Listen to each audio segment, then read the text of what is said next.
can refer to a lot of things. It can refer to the entire process, so on and so forth. But in actually bringing about regeneration, that this is a monergistic act. It is not a cooperative act, because regeneration brings spiritual life. And the Bible is very, very plain, very, very clear. Those who are according to the flesh cannot submit themselves to the law of God. They cannot do what is pleasing to God. Repentance and faith is pleasing to God. The Bible is plain. It's clear. I've never heard anybody, I've heard lots of folks deny this, but I've never heard anyone provide a meaningful interpretation of Romans chapter 8 to get around the plain statement that is being made there. And so when we're talking about monergism and synergism, we're talking about that initial act of bringing about the spiritual life of God's elect people.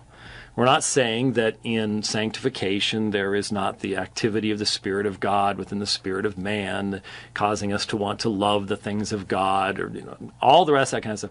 Again, rejection of categories that allow for meaningful theological communication that have been established for centuries and centuries, just simply to create such a simplified and silly presentation that it's easy to mock.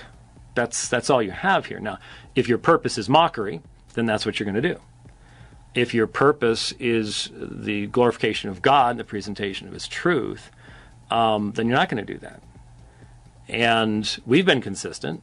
No matter what anybody says, the Potter's Freedom accurately, fully represented Norman Geisler's perspective, without question. No one has ever, I've been accused many times, but not anyone who's ever accused me of misrepresenting Geisler, when faced with me, could come up with anything.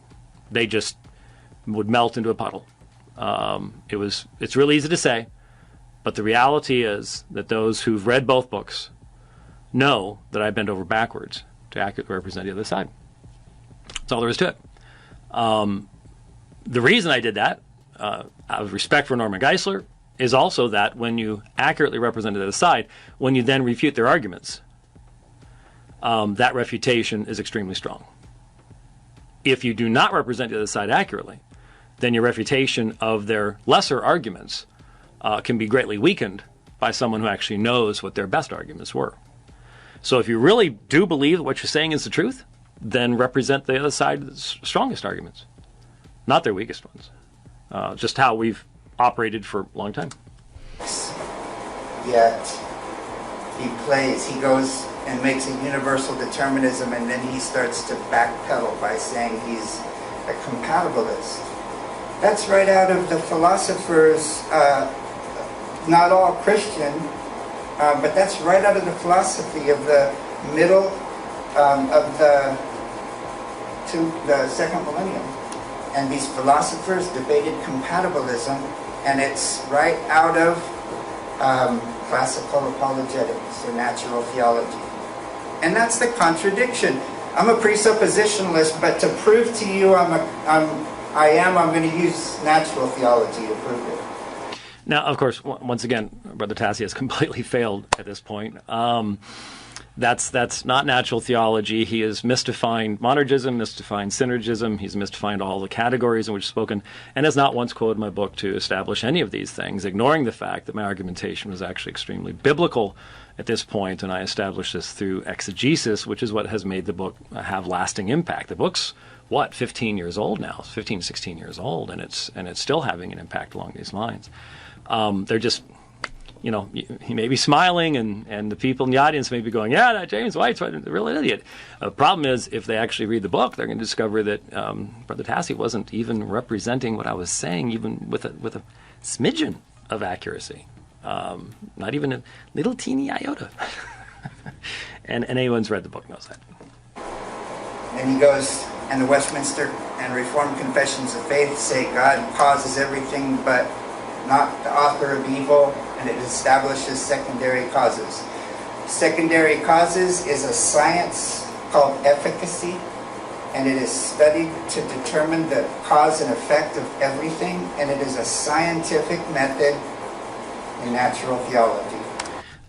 But it's also a biblical category that long preceded any modern philosophical discussion of the issue. Do philosophers discuss these things? Yes.